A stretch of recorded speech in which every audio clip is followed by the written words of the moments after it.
Toy Story 5 just solved its biggest mystery in the best way possible. In the original Toy Story, Woody is the hero of his own story as Andy's, John Morris, favorite toy. The other toys look up to him and treat him as their leader. That, of course, all gets upended when a newer toy in the form of Buzz Lightyear, Tim Allen, arrives. Feeling threatened, Woody is jealous of Buzz, leading to a lot of fighting until circumstances result in them becoming friends and Woody accepting his new role. He's still needed, but he must learn to share. Fast forward to the end of Toy Story 3, and with Andy now a young man off to college, Woody and the rest of the gang are no longer needed by their owner. It's not a downer ending though, because Andy passes them down to Bonnie, Emily Hahn.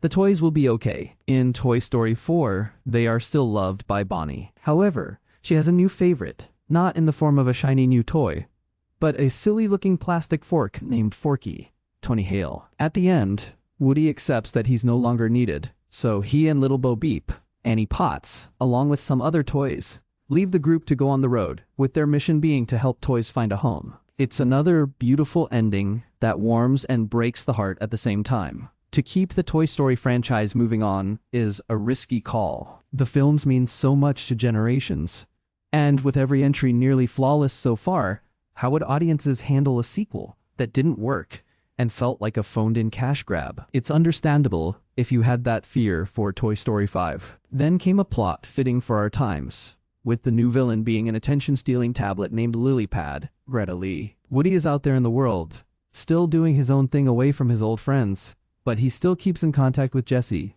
Joan Cusack. Afraid of losing Bonnie, Jessie reaches out to Woody, and they talk about how bad it is to be a toy in today's tech-driven world. "We're finding more abandoned toys each day," he tells her. The voice of the iconic Pixar character has been voiced by not one, but two Hanks. Woody doesn't know what to do.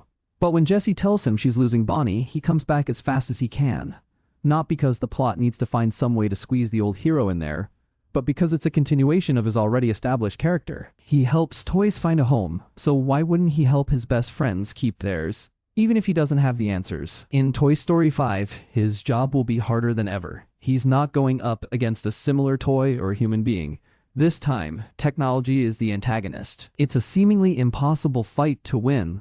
Still, if anyone can do it, it's Woody, the hero of the Toy Story franchise. One great thing Toy Story 5 is doing as well is making Jessie the hero. The happy-go-lucky cowgirl first showed up in Toy Story 2, and with her role increasing in every sequel, it only made sense that she would become a favorite toy for a female child. Jessie is a brave representation of a girl, making it fitting that she'd become the new leader of the group after Woody left. Now, she finds herself in the same scenario Woody once struggled with. Unlike Woody, who had to accept his fate for different reasons, Jessie isn't ready to let go. Her owner isn't growing up. Technology is making Bonnie forget, and if the toys try, maybe they can get her back. Woody will always be the ideal hero for the franchise. He's old and outdated, a relic from a different time. The shot of the paint fading from his head, making him appear bald, nails it. Another toy might get down and give up. For Woody, it's been there and done that. He's already come to grips with who he is. Over the years, he went from needing to be the center of the universe, to becoming a selfless leader, to simply becoming selfless, while also learning that it's okay to not be defined by his status as a child. Don't look for Toy Story 5 to end with Woody back in the group and his mission over. You'll surely be crying again when he helps his friends get Bonnie back, only to leave them all over again. There can be no other way. Woody's here to save other toys and to show kids why they're so important. It's not only logical and unforced, but it's the sweetest and most meaningful way to bring him back. The toys can always call Woody, and he'll return because they forever have a friend in him. Toy Story 5 comes to theaters on June 19th.